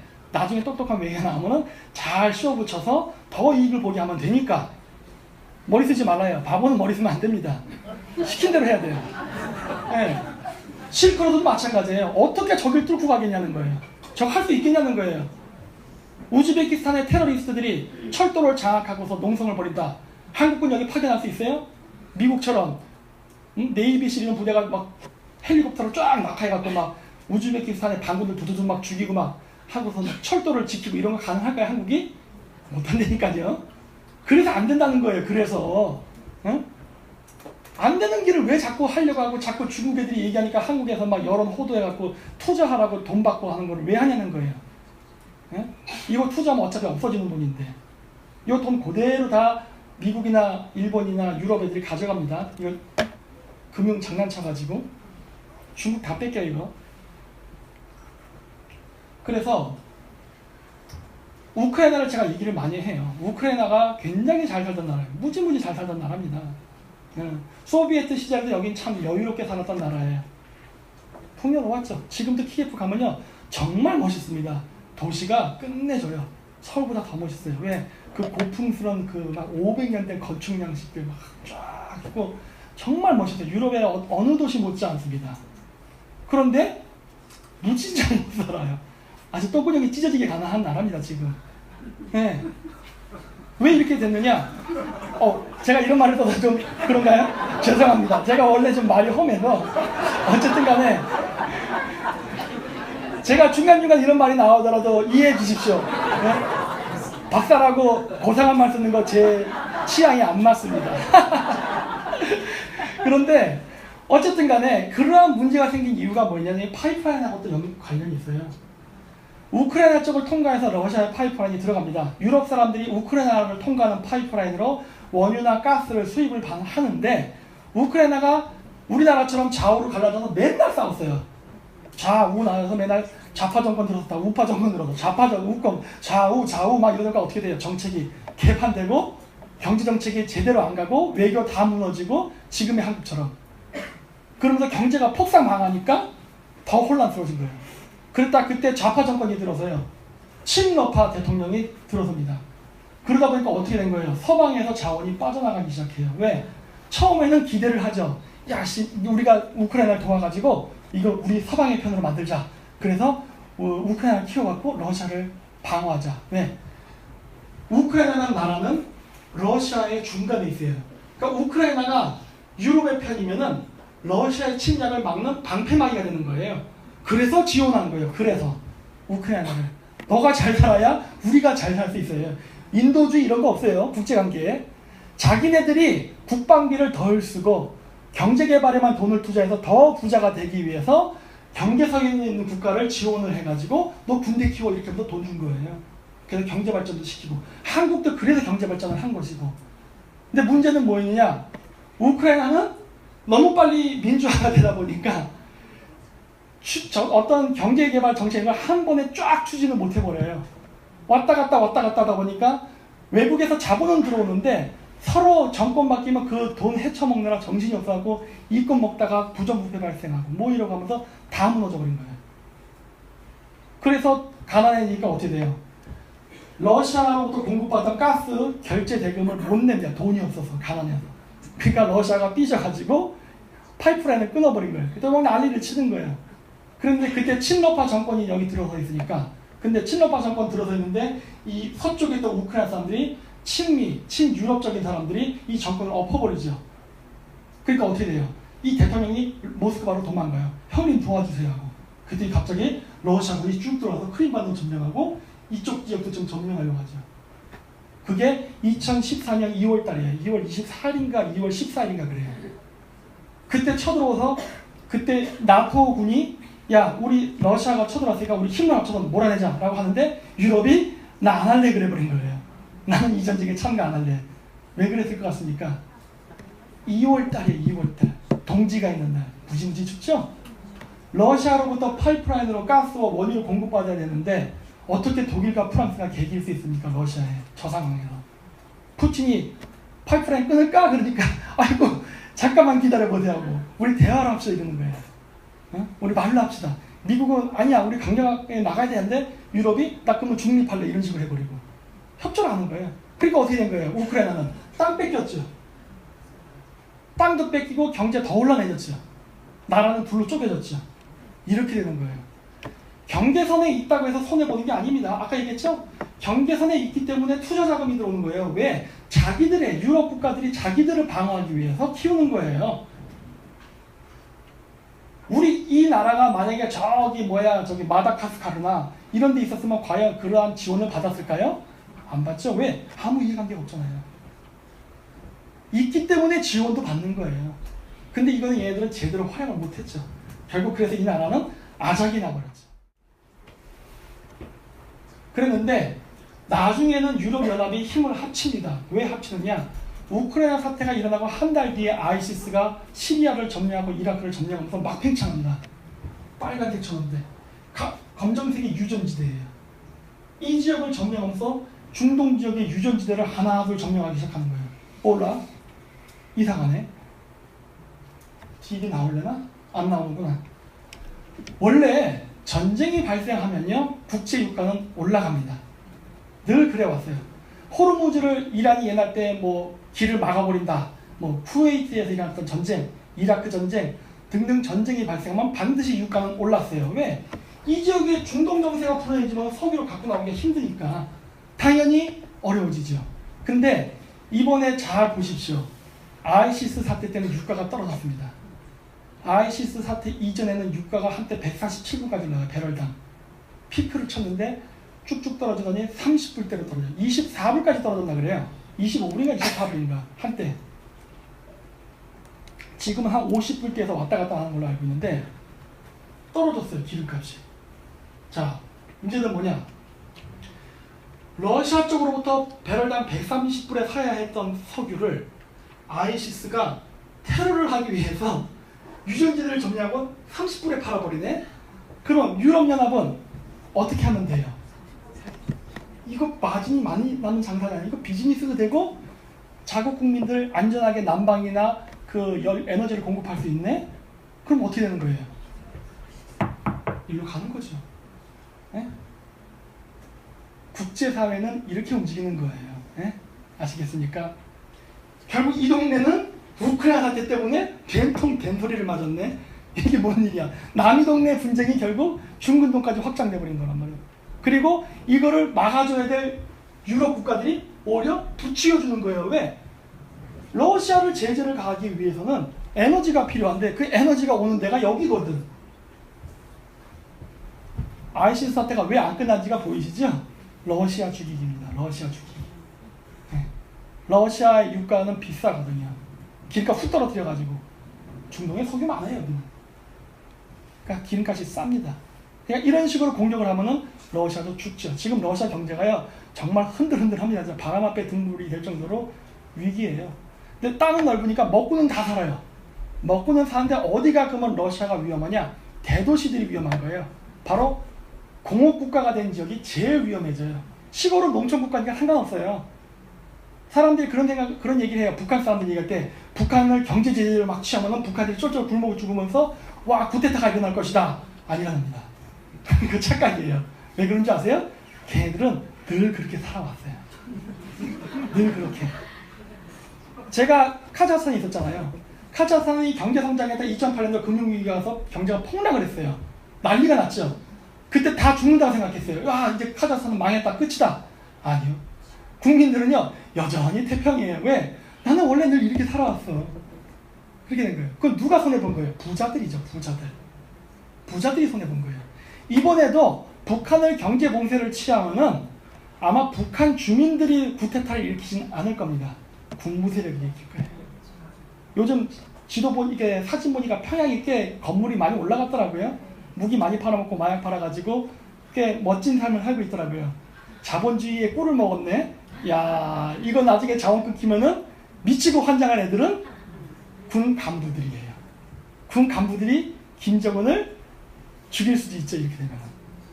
국민들은 상관 안 해요. 원래 그렇게 살았어. 그냥 그런가 보다 하지. 제일 민감하게 반응하는 건 바로 대도시의 사람들이에요. 러시아에서도 힘들다고 하는 게 바로 모스크바, 상페테르부르크 이런 데예요. 이런 데 사람들이 힘들다 하지 시골 가잖아요.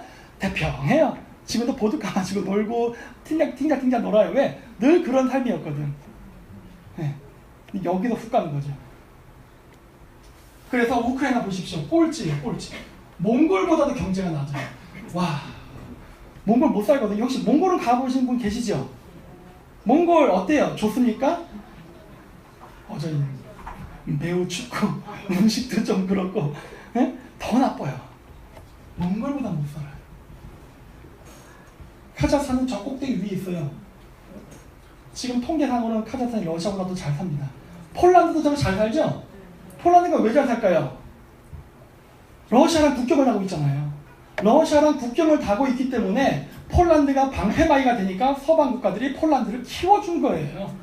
다행히도 폴란드는 그걸 잘 받아서 성공했고 우크라이나는 정치 혼란 때문에 폭삭망한 거죠. 카자흐스탄 정치를 잘해서 성공했죠. 즉 경계에 있다는 거는 좌파들 논리처럼 뭐 강대국 사이에 껴서 고래 싸움에 새우 등 터진다 이런 패배주의적 사고방식을 가지면 이렇게 되는 겁니다. 근데 그게 아니라 이거야말로 진짜 우리가 강대국한테 눈먼 돈을 먹을 수 있는 기회다 라고 생각하면은 성장하는 거예요. 카자흐스탄 대통령이 박정희 대통령을 모방했어요. 내가 늘 얘기해요. 우리나라가 경제 성장할 때 경공업을 개발을 안 하고 중화공업을 위주로 발달을 시켰습니다. 왜 그랬는지 아십니까? 자주국방 때문이에요. 자주국방. 북한보다 더 강한 군사를 갖기 위해서는 우리는 우리의 무기를 가져야 돼요.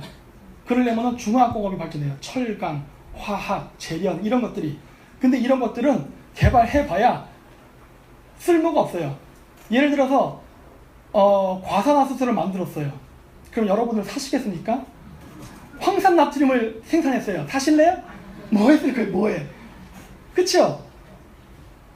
원래 미국이 한국을 개발할 때는 일본의 위성국가 정도로 만들려고 그랬어요. 하청업체 국가. 옛날 대만처럼 뭐 이렇게 컴퓨터 만들면 플라스틱 깍이라던가 그 다음에 포장지라던가 이런 거 만드는 거에서 돈 벌어서 먹고 살게끔 하는 거.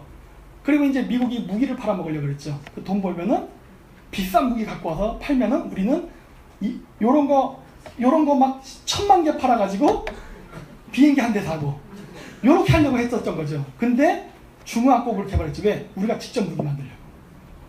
이 짓을 한 거예요. 근데 그때 당시에 미국이 노발대를 하죠. 시키는 대로 하는 개념 없는 새끼야 막걸리로. 근데 그대로 해버리죠. 왜 그랬습니까? 냉전 시대 때 미국은 한국을 포기할 수가 없거든요. 이때 내가 갑질을 안 하면 언제 하냐예요. 약소국인데 이때가 아니면 이 막대한 자금을 받을 기회가 영원히 날아간다예요. 이때가 아니면은 중학고급을 못합니다. 아시겠어요? 내 돈 들여서 어떻게 중학고급 개발해요? 돈이 얼마가 드는데 기술이 돈만 있다고 되나요? 기술은 어디서 배울 거야? 일본 찾아가잖아요. 미국은 돈은 줬지만 기술은 안 주죠. 요 새끼 멕시코나 아르헨티나처럼 왕창에다가 부도나게 해가지고 작살낸 다음에 내가 내 꼬북으로 만들어야지 했는데 일본에 가가지고 기술을 뽑아오잖아요. 미쯔비시, 뭐 히타치 이런 데서 죄다 기술적 우리가 포항제철, 현대, 삼성 다 만들잖아요. 일본 기술로. 그렇죠? 그래서 미국 돈 받고 일본 기술 받아가지고 해버린 거예요. 잘 이용해야 된다는 거예요. 절대 강대국 사이에 꼈다고 손해보지 않습니다. 왜? 그게 바로 기회거든요. 다른 지역에, 한국의 다른 지역에 있었다면 이런 기회가 안 왔어요. 왔어도 이렇게 개발하게 못 뒀습니다. 왜? 분명히 방해가 들어갔을 거예요. 근데 방해할 수가 없었어. 야, 그냥 저시가 한 대 냈더 이렇게 돼버린 거예요. 왜? 미국은 또 다른 계획이 있었죠. 하지만 그걸 요리조리 잘 피하면서 결국은 우리가 자동차 만들고 핸드폰 만들고 해버렸죠. 아이폰을 삼성 갤럭시가 이겨버렸잖아요. 현대가 GM, 크라이슬 이런 거 이겨버렸잖아요. 우리 토요타랑 싸우고 있잖아요. 우리가 이럴 줄 알았나. 제가 어렸을 때 중동 갔을 때도 이스 소니 해가지고 일지양호는 선망의 대상이었어요. 근데 지금 소니 어디 갔어요 지금? 에? 삼성의 매출이 일본 모든 전자제품 매출을 능가하죠. 야, 우리가 언제 이렇게 돼버렸냐? 이렇게 된 거예요. 전략이에요, 전략. 그러니까 그 어떤 생각을 갖고 접근하냐에서, 즉 강대국의 이해관계는 절대 우리에게 마이너스가 안 됩니다. 오히려 기회가 되고 찬스가 돼요. 그러니까 결국 마음가짐이에요. 좌파들이 얘기하는 패배의 역사, 슬픔의 역사, 후회의 역사, 한의 역사를 배우면 우리는 진짜 글로 가버립니다. 왜? 그 데뷔하는 가수들 슬픈 노래 부르면 팔자가 그렇게 변한다면서요. 그래서 밝은 노래만 부른다면서요. 밝게 가야 되는 거예요. 밝게. 이게 아주 간단한 이치예요. 우리의 역사를 좋게 밝게 가야 돼요. 그래야 진짜 긍정적이 됩니다. 네. 근데 그렇게 안 하려고 그러죠 지금. 왜? 우리 민족을 죽이려고. 그렇게 되면 죽거든요. 자, 철도를 왜 그러면 간섭하느냐? 과거 실크로드 시대 때에는 우리가 전 세계를 2000년 동안 지배했습니다. 그때 당시에 주요 무역 루트는 실크로드였으니까. 그래서 뭐 징기스칸, 몽골 제국, 흉노, 뭐 훈, 뭐 기타 등등 많은 제국들이 실크로드 중심으로 생기고 세계를 지배했죠. 그랬는데 아메리칸 대륙이 발견되면서 세계 무역 항로가 실크로드가 아니라 대서양으로 넘어오면서 유럽도 우리가 훅 지나갔네? 유럽도 전통적인 부자이던 동유럽이 아니라 서유럽이 그지같이 못 살던 영국 이런 나라들, 얘들 때 정말 못 살았거든요. 이런 나라들이 강대국이 돼버리고 대륙 중에서도 미국의 동부 지역을 중심으로 발전하면서 대서양의 시대가 열리면서 엄청나게 세계의 그 패권이 움직여버렸죠. 더 이상 아시아가 패권 국가가 아니게 된 거예요. 그런데 2차 세계대전 이후에는 서유럽 국가들이 전부 다 전쟁으로 다 박살나서 정신이 없는 틈을 이용해서 잽싸게 미국의 서부를 개발하면서 태평양 시대를 엽니다. 태평양 시대가 열리려면 어떻게 돼요? 미국의 서부를 바라보고 있는 지역이 발전을 해야 되는 거예요. 그래야 뭔가 교역이 일어나면서 대서양 항로보다 태평양 항로가 더 중요한 지역이 되죠. 그 혜택을 받은 게 바로 일본, 한국, 대만, 동남아시아예요. 마주보고 있기 때문에. 그래서 우리나라가 그렇게 된 것이고 우리나라 박정희 대통령이 그런 똘짓을 해도 할 수 없이 돈을 줄 수밖에 없었던 거예요. 왜? 태평양 무역 항로를 발달시켜서 서유럽의 대서양 항로를 죽여버리고 자기가 패권을 잡기 위해서 한 거예요. 알았죠? 약소국이라고 해서 절대 이용당하는 거 아니에요. 이러한 큰 판의 흐름을 알면은 우리가 거꾸로 잡고 흔듭니다. 나를 안 도와주면 너희들이 죽는다 이렇게 협박할 수도 있어요. 거꾸로. 이게 가능해지는 거예요. 이 판을 모르면 시키는 대로 따라하거나 뻘짓하다가 얻어 터지죠. 이렇게 하지 말라는 거예요. 지금도 한국이 이 기회가 또 오고 있어요. 제2의 기회가 또 오고 있기 때문에 그러는 거예요. 자, 위기는 기회다예요. 그래서 자, 이게 아까도 얘기했지만 이 색깔 칠해놓은 나라들이 다 경계국가입니다. 자유진영과 공산진영의 경계국가들이에요. 이 경계국가들은 파란색을 칠한 거는 경제에 성공한 나라고 빨간색을 칠한 나라는 실패한 나라예요. 그리고 노란색을 칠한 나라는 퀘스천 마크. 아직 기회는 있지만 아직 실패도 성공도 아닌 과정 속에 있는 나라들이에요. 이런 노론세계 국가들이 박정희 대통령을 많이 벤치마킹을 합니다. 왜? 다 독립하고서 후진국에서 선진국이 될 때 케이스가 한국밖에 없기 때문에 그래요. 한국밖에. 딱 하나의 케이스예요. 우리는 일본이라든가 중국 같은 거대한 강대국도 아니었단 말이에요. 그냥 그저 그런 나라였어요. 지질이 못 사는. 그러니까 그런 나라가 강대국에 대해서는 어떻게 해야 되느냐. 제가 얘기했잖아요. 저는 사례만 믿는다고. 나는 뭐 이론 별로 관심 없어요. 전 사례를 봐요. 진짜 사례. 이 사례가 성공했어? 실패했어? 뭐 했어? 안 했어? 뭐 사회주의의 마르크스 이론? 뭐 역사 발전론? 관심 없어. 그래서 성공한 나라가 있어? 없어요? 나 그거만 봐요. 사회주의 성공했습니까? 하나도 없잖아요. 근데 그거 왜 해? 바보야? 이렇게 되는 거예요. 그럼 그런 얘기해요. 아, 그거는 이론은 좋은데 사람들이 운영을 잘못해서.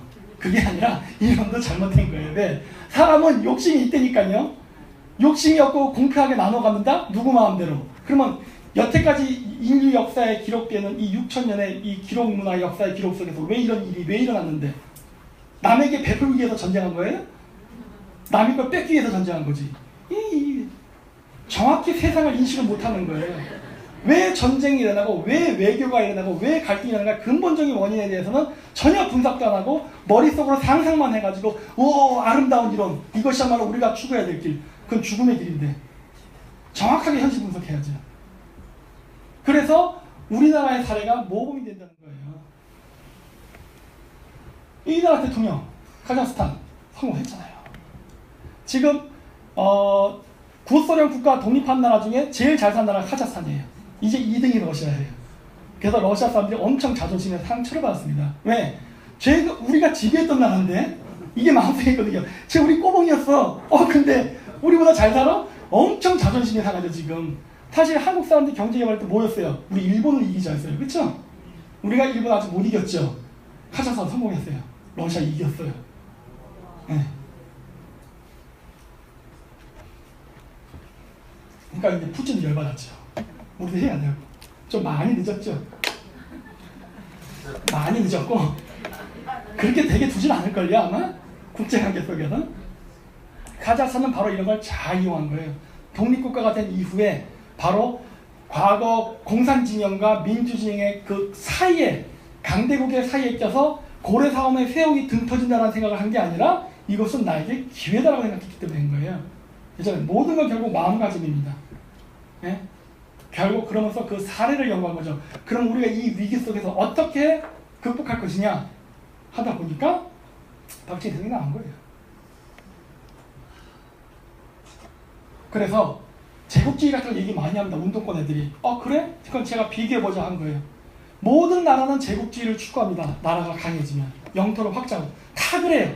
뭐 미국 민주주의 얘기하지만 전쟁 나고 사람도 죽여요. 원래 제국주의가 그런 거지. 근데 저 사람들이 지지하는 중국이라든가 미국 러시아식 제국주의와 미국의 제국주의를 한번 비교를 해보자는 거예요. 인종 학살 같은 거요. 미국, 러시아, 중국 다 했습니다. 다 죽였어요. 뭐 정복지로 인구 이동하는 거 다 했죠. 주요 통치 순환, 당근과 채찍, 즉 경제력과 군사력 다 했어요. 똑같아. 뭐 강대국이 그러는 거지 뭐. 근데 한국으로의 위치가 중국하고 러시아는 우리랑 가까이 있는데 미국은 멀리 있네? 다행이죠. 가까이 있는 강대국이 무서운 거지 멀리 있는 강대국이 무서운 게 아니에요. 그렇죠? 가까이 있는 강대국을 견제하기 위해서 멀리 있는 강대국이 우리랑 한편 되자라고 손을 잡으려고 그러죠. 멀리 있는 강대국은 우리와 친구를 하려 하지만 가까이 있는 강대국은 우리를 잡아먹으려고 하죠. 그러면 여기서부터 갈라지기 시작하네요. 내가 봤을 때 저는 그러니까 미국이 뭐 도덕적으로 깨끗하고 완벽하다 저는 이렇게 생각 안 해요. 모든 국가는 다 자국의 이익을 위해서 더러운 짓도 하고 좋은 짓도 하고 다 하는 겁니다. 그런데 한국의 위치에서 바라봤을 때 미국은요. 우리에게 좋은 일을 할 수 있는 나라예요. 네. 그리고 주변 국가와의 관계, 중국 애들 장난 아니죠? 완전 황제 국가처럼 분리하려고 그러죠? 러시아도 마찬가지예요. 미국? 조금 달라. 미국 문화 자체가 물론 이런 계급은 있죠. 직위에 따른. 하지만 많이 맞먹죠? 직원들이랑. 많이 부드러워요. 아마 미국 회사 다니신 분들은 아실 거예요. 사장하고 회사원의 높이가 간격이 그렇게 크지 않습니다. 그리고 능력만 있으면 오히려 사장한테 손괴도 할 수 있어요. 우리나라는 저 터지죠. 네, 괜찮아요. 네, 그런 문화예요. 그런 문화. 그리고 분쟁을 해결하는 방법, 중국이나 러시아는 무력을 바로 쓰죠. 처음부터 주먹이 나가요. 쟤네들은. 그렇죠? 말 안 들어? 바로 주먹부터 나가죠. 미국은 어떻게 해요? 일단 말로 하죠. 즉 외교적인 걸 먼저 하죠. 그렇게 하면 안 돼. 이렇게 나가죠. 그다음 뭐 합니까? 경제로 쪼이죠. 용돈을 줄이기 시작하죠. 그래도 말을 안 들어? 그때 주먹이 날아가죠. 이렇게 나가요. 그러니까 처음부터 그러진 않는다는 거예요. 그리고 이민정책. 러시아도 인구가 감소하니까 없는데 중국은 엄청나게 인구를 지금 해외로 막 쏟아붓죠. 러시아 타운이라는 거 없죠. 해외에. 아메리카 타운이라는 거 들어본 적 없죠. 차이나 타운은 연락이 많죠. 그렇죠? 그리고 산업구조. 미국은 금융하고 군수산업입니다. 우리는 제조업이죠. 물론 군수산업도 제조업이에요. 근데 우리나라의 방위산업체의 군수산업과 미국의 군수산업은 얽히게 맞습니다. 우리가 아웃소싱 업체거든요. 그래서 우리가 미국 애들 만드는 그 무기에도 우리 부품들이 많이 들어가요. 그러다 보니까 어떻게 돼요? 같은 제조업이지만 상호 공생관계예요. 러시아 어떨까요? 저기는 자원은 많으니까 우리가 자원을 수입해서 우리가 물건 만들어서 러시아에 팔 수 있는 시장이에요. 나쁘진 않아. 오케이. 중국은 어떨까요? 우리랑 부딪혀요. 우리가 만든 제품 중국이 다 만들고 우리랑 수출의 경쟁 국가예요. 그렇죠? 자, 그러면 이 세 나라를 비교했을 때 우리 누구랑 교류하는 게 제일 나을까요? 다 나와 있잖아요. 근데 바보 같은 짓을 하지? 이성적으로 생각해보면 이성적으로 저는 미국을 찬양하지 않나요? 저는 미국도 비판해요. 이 나쁜 새끼들 남의 나라 쳐들어가네? 하지만 한국과 국익이 얽혀? 괜찮아. 뭐 그럴 수 있지. 응? 응. 외교라는 게 그런 거지 뭐. 나만 건드리지 않는다면. 그런데 이런 식으로 모든 것들을 봤을 때 미국이 객관적으로 봐도 좋은데 왜 자꾸 등질려야 되는 거예요? 그러면서 정말 붙어서는 안 될 중국 쪽으로 가. 중간도 아니야. 이쪽으로 가버린다고요. 왜 그러냐는 거예요 도대체. 한국 경제가 과연 남아날 수 있을까요? 그래서 이게 뭐냐면 우리는 중국이 말하는 1대1로 실크로드라든가 러시아의 저러한 시베리아로 가는 철도를 하면 안 됩니다. 왜? 저거는 일방적으로 중국에 유리하거나 러시아에게 유리해요. 우리는 지금도 바닷길을 쓰고 있어요. 바닷길을 대체하는 다른 길이 열린다 그러면 그게 절대로 중국의 실크로드나 러시아의 시베리아 철도에서는 안 되는 거예요. 왜? 미국하고는 이해관계가 부딪히니까 여러 가지로 불편한 관계가 될 수 있어요. 그럼 우리는 어떻게 해야 돼요? 실크로드는 뚫릴 텐데 뚫릴 수밖에 없잖아요. 기술이 나왔기 때문에. 외교적인 문제 때문에 못하는 것이지 기술적인 문제는 아니거든요.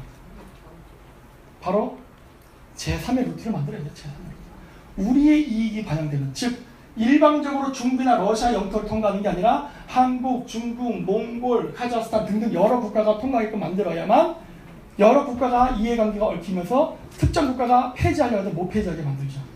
이렇게 해야 안정적인 약소국들도 비즈니스를 안정적으로 할 수 있는 실크의 길이 열리는 거예요.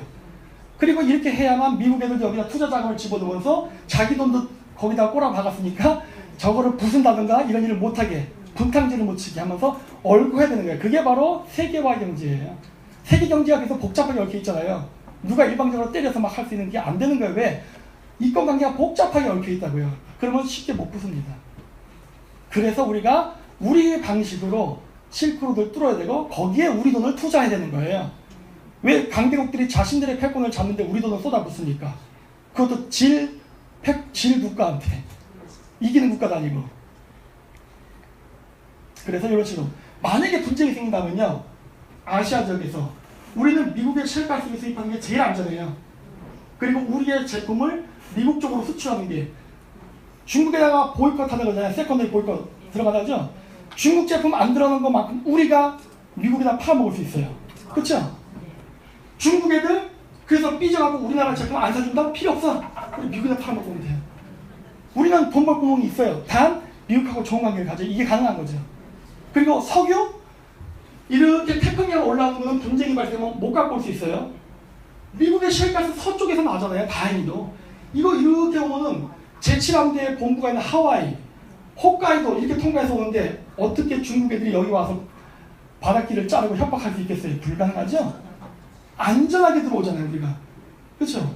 그리고 우리 산업시설을 저 인도, 13억 시장은 중국만 있는 게 아니에요. 인도에서 하면은 여기서 전쟁 나도 중동에서 석유 갖다가 인도에다가 집어넣고 물건 만들면 돼요. 우리의 생산은 인도랑 미국 시장에서 해가지고 팔아먹고 물건을 팔아야 돈이 있으니까 그 돈 갖고 기름 사고 기름을 갖고는 항로도 이온화 시켜가지고 아시아적에서 분쟁이 생겨도 한국의 본토와 우리의 해외 법인이 무사할 수 있게끔 만들면 되는 겁니다. 이거 뭐 끝나잖아요. 근데 왜 이걸 안 할까 하는 거예요. 그래서 제가 이제 말하고자 하는 거는 절대로 중간에 껴있다고 해서 나라가 강대국에 휘둘리지만은 않습니다. 이미 우리는 그걸 경험을 했어요. 우리가 그 60년대부터 1979년인가 박정희 대통령 때까지의 그 경제 개발은 바로 냉전이 가장 치열할 때고 그 시기를 이용해서 우리는 공짜 돈을 많이 받아먹고 경제 개발했단 말이에요. 지금 중국이 한번 칼을 뽑는 바람에 미국이 죽이려고 작심을 하고 있어요. 이 상황 속에서 우리는 미국하고만 동맹을 잘 맺어도 트럼프 화끈하잖아요. 그냥 성격이 좀 변태 같아서 그렇지 화끈하잖아요. 저 세컨더리 보이콧한 저 중국 제품도 우리가 다 수출할 수 있다니까요. 길이 열려요. 그럼 우리 절대 경제 붕괴하지 않는단 말이에요. 왜 이렇게 새 가슴이냐는 거예요. 네, 마치겠습니다.